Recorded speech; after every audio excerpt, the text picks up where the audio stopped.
It can be incredibly hard for people who have experienced trauma to engage in play, to feel joy, for a prolonged period of time, to feel good in their body. People, especially as adults, we kind of go into this mentality of, for a lot of people, if it doesn't make me money, if it's not going to grow my career, then it's a waste of time. And it's really damaging, because I want people to understand it's not like luxury, and it's not something that only people that have free time can do or should do. It's kind of a necessity for well-being. It's like brushing teeth or eating food, like you need it. And everyone has this like new tool how to heal it, and it's like, we don't need new tools. We have tools inbuilt into our body and into our everyday life already. And that's actually something that my workshop will be about.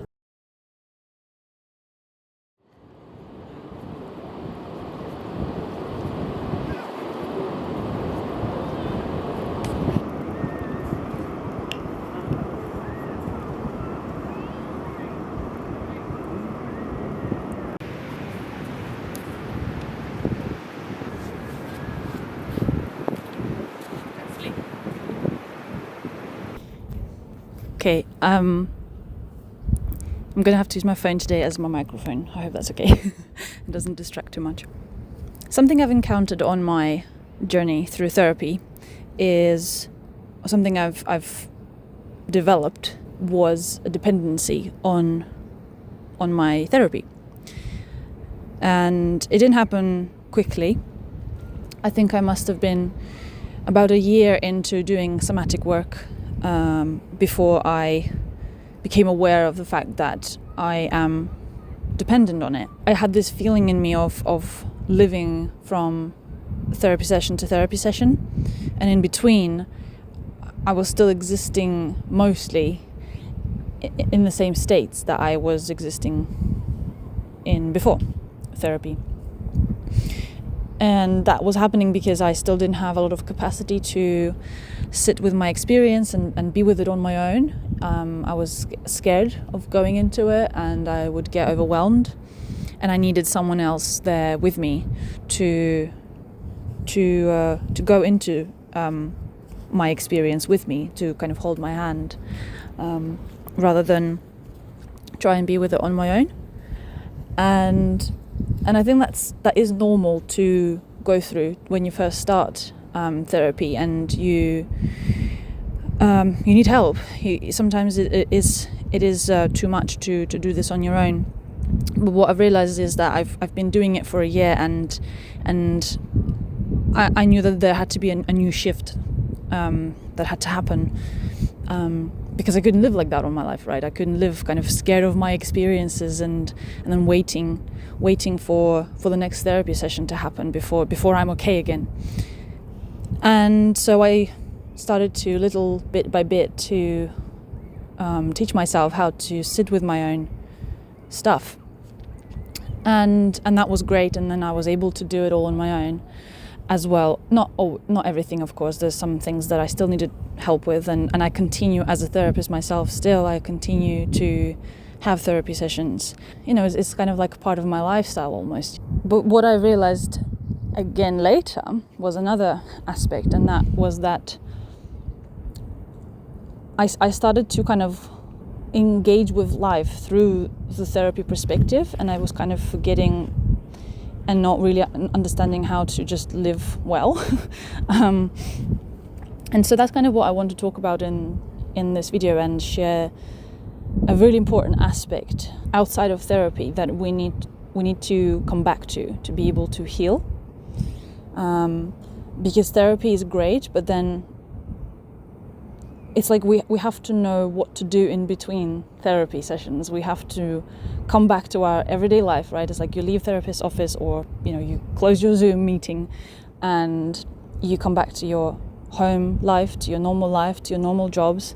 And if that is not cohesive and not conducive of healing that environment and the way you live, then the 1 hour that you spend in therapy a week is not going to shift things on the global scale. Even if therapy is brilliant, we have this metaphor, and my trainers, they often use this metaphor of a dirty fish tank. If you take a fish out of a dirty fish tank and you put it in a clean fish tank for an hour a week, and then you put it back into the dirty fish tank, it's just not going to it's not going to get better, because it still lives predominantly in the dirty fish tank. When I say that, it doesn't mean that you have to uproot your whole life and kind of do a 180 on all of your relationships and your job. You don't have to move to another city. You don't have to do any of these big things. You can if you want to, but sometimes that in itself is actually kind of a trauma symptom of kind of wanting to run away or suppress. Sometimes it is necessary, but I think what's more important than these really big shifts is actually the everyday actions and your everyday state of being. And you can have an impact on your state of being without doing these big things, without having to uproot your whole life. So whether you need to have a big shift in your life or not is something that nobody can tell you. It's something that over time and in time you will be able to feel into yourself and decide for yourself when is the right time to shift in a big way. But what should you do or start doing that doesn't involve these big shifts? I'm going to talk about this really important thing right now, but before I say it, I just want to explain, just in a sentence or two, the premise of healing trauma. The more you can get out of your head and into your body, which is kind of the essence of being present, the more you will heal. It is as simple as that. We can go into minute details and intricacies of that, but on the basis and on just the kind of the grand scheme of things, that's the healing, right? Because what happens in trauma is we can get these splits of identity, splits of personality, and get out of touch with ourselves, right? And it just kind of shoots us up into our heads, where we overanalyze and we try to control things from that mental space, because it feels really, really unsafe to be in the body. So that's kind of the premise of healing. The more we can get into our body, and the more we can feel good in our body, the more whole you will feel. And so the thing that is really important to get in touch with outside of therapy space is pleasure. Now, I know that in itself can be a kind of a trigger word, so I'm going to give you multiple words that they are all about the same thing. They're all about the same feeling, same state, but you have to kind of try all these words on and see which one resonates, which one feels grounded, which one feels safe, and kind of leave the rest. Try joy or childlike joy. Try play, sensitivity, sensuality. Kind of from the word senses, yeah. So sensuality is about feeling into your senses. Life force energy, inspiration, being in the state of flow, being one with life, and state of pure love. All of these words, kind of key words, all describe the same state. So pick whichever one works best for you and kind of just go with that. The reason why this state is so important to pay attention to is because it is one of the most healing things out there beyond therapy. The state of play is biochemically opposite to the state of trauma. So when we engage in play, we are biochemically creating a different kind of chemical concoction to the one that you would have when you are in a state created by trauma. And that is why it can be incredibly hard for people who have experienced trauma to engage in play, to feel joy, for a prolonged period of time, to feel good in their body. Because it's not just a matter of habit or life experience, it's a matter of chemistry as well in your body, and how your body reacts to that chemistry. When it feels unfamiliar, it will feel unsafe to feel that. The capacity to feel that pleasure and joy and excitement and play is smaller than in a person without severe trauma or a lot of trauma. And I'm just gonna pull up this little diagram here on the screen that I really love to visualize when talking about this, because trauma is a very overwhelming thing when you're kind of in the depth of it and sitting in that therapy space and just kind of getting stuck into it. It feels like that's all you are. Like there's no more space for anything else. So it feels like this little diagram, right? Like the trauma is like this bubble that's like pushed everything else out to the sides. It's a depiction of a state of overwhelm. Now, when you start to heal, whether through therapy or otherwise, what happens is this diagram shifts into this picture, whereby trauma is still there, but it's just another aspect of your life, rather than being the main thing. And suddenly we can have more space for joy, and more space for friends, and more space for family, and more space for work, and more capacity to think clearly, and all of those things that we couldn't do before because trauma took up all the space. So how do you develop capacity for pleasure, for joy, for that state of flow, a state of oneness and pleasure? How do I come to a place where pleasure doesn't feel scary, where I don't constrict against it, where I don't rush through it, where I don't dissociate away from it, and where I can be present for it and not sabotage it? Okay, that's kind of another way you can say it, because that's what all of those things is kind of the symptoms of having little capacity for it. I'm going to talk about one way in which you can do it right now, but before I do that, I just want to let you know that after I talk about it, I'm going to talk a little bit about the workshop that I've recorded. It's free, and you just need to put your email down into the link below, and I will send you the workshop. You can watch it instantly, and it will be kind of a guided workshop to help you get in touch with your senses and feel more into your body. So I'm going to talk about it after, so if you want to learn about it, just stay until a little bit later. But coming back to what you can do today, is one way is kind of built into one of the words that I've said before, which is play. And play looks like many, many different things.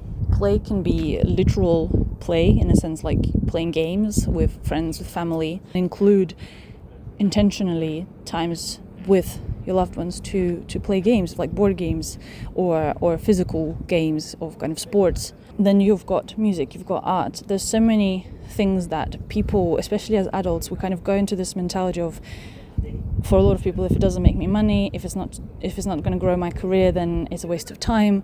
And it's really damaging, because I want people to understand it's not like luxury, and it's not something that only people that have free time can do or should do. It's kind of a necessity for well-being. It's like brushing teeth or eating food, like you need it. And it's, I know that for a lot of people it started in childhood, when we would maybe start getting a bit like humiliated or kind of told off if we spend time in play instead of doing something productive. And it's something that we need to start to eradicate. We need to, as adults, just like children, we need play for normal brain development and healthy brain development and healthy connection. If you have a lot of resistance to this idea of play as in literal play, games, then I want you just to maybe start to see it from a different angle. But also, of course, there will potentially be some trauma involved in that, and in your inability to engage in play, which is understandable. But the other ways in which you can include play into your life are a little bit more subtle, and it can be intertwined with other activities. I've always loved washing up, and it's not because I love washing up, it's because since my teenage years, when I started doing it at home, I was playing my favorite music whilst I was doing it. and kind of like singing along and kind of dancing a little bit. And so I didn't love washing up. I loved the fact that I could listen to my favorite music as I was doing it. And so it made it a pleasurable, joyful, kind of playful activity. It was my little time when I was on my own and I was doing something that needed to be done, but I was focused on the thing that I loved more, which was music and kind of singing along. So there's many ways in which you can do that as well. Maybe you love baking, so then play some music then, or dance a little bit through the kitchen, or when you're going on for walks, just like hop a little bit or something, don't just like walk, just like add a little bit of hopping, or again singing. So these expressive things like dancing, singing, movement is really, really important, because again, when it comes to trauma, for a lot of people it comes with a state of freeze and some restriction in the body. And so if we can start to free up that energy, either through movement or voice, it can be very, very healing. And we think of healing as this some kind of, I don't know, like a cathartic event that you can only get through specific actions or specific workshops or in a specific kind of way. And it's really not. Healing, when it's like true real healing in the nervous system, it's going to happen subtly. It has to happen subtly. And over time you will just notice, oh, I didn't react in the same way anymore, or oh, it took me so little time to get over that thing that used to take 3-4 days to get over, right? Like that's how you notice the healing. It's not like you've went through this cathartic event and suddenly you're healed and that's it, your life is now different. It happens through these intentional little actions. We kind of need to come back to that simplicity, I think, sometimes, because we overcomplicate it. And I understand that as well, because we get so bombarded with a lot of information online about trauma, especially about this topic, which became this buzzword, and everyone has this like new tool how to heal it, and it's like, we don't need new tools. We have tools inbuilt into our body and into our everyday life already. And that's actually something that my workshop will be about. The thing about my workshop is I didn't actually intend it to be for this purpose. The workshop was for women, made for women who feel frozen in their sexuality and their expression, like really frozen, like to the point where like even the word sexuality is kind of triggering. And kind of what I guided women through in the workshop was activities that don't require any specific tools, and they're not special, weird, like tantric, nothing like that. And when I finished recording it and I shared it with a few people, I realized it's so much more than just about sexuality. It's so much about healing, because when you're getting in touch with your body, again, as I said before, the more you can get into your body, the more you heal. And I realized in that moment that this isn't just about sexuality. This is about just coming back to your body, coming back to your senses, and feeling safe and good and grounded in your existence, in your being. So that's why I wanted to mention it in this video. And yeah, as I said, there's a link down below. If you put your email in, you will receive the recording for free. And I would love to hear your feedback. It's aimed at women. I don't know if it's suitable for men. You're more than welcome to check it out as well, of course. It's free, as I said. But I think women for certain will get more out of it. I guess one more thing that I wanted to mention when it comes to starting to include play and joy and excitement and inspiration into your life is not just doing the activities, but refocusing your attention on the body. So one of the helpful prompts to recognize whether something feels good and how it feels in the body is, so if you're doing something and you realize like, oh, I feel excited, or like, oh, this is nice, ask yourself, how do I know that what I'm experiencing is nice? How do I know that what I'm experiencing is joy or excitement? And what that does is it shifts your attention to really being curious about well, how do you know? Like, what are the symptoms and signs and signals that the body and the mind is giving you that are telling you, I'm feeling good? So that's something that you can take away. And a really good kind of thing to remember is you don't have to put words to all of it. So you can ask that question, kind of, how do I know that what I feel is good and it feels exciting and it feels joyful and pleasurable? And then just feel it. Just feel it. And then you can add words. You can kind of describe, I feel tingling and I feel like butterflies in my chest, or I feel like my shoulders have dropped a little bit and there's a little bit more ease. And then feel it again. Just stay in the feeling.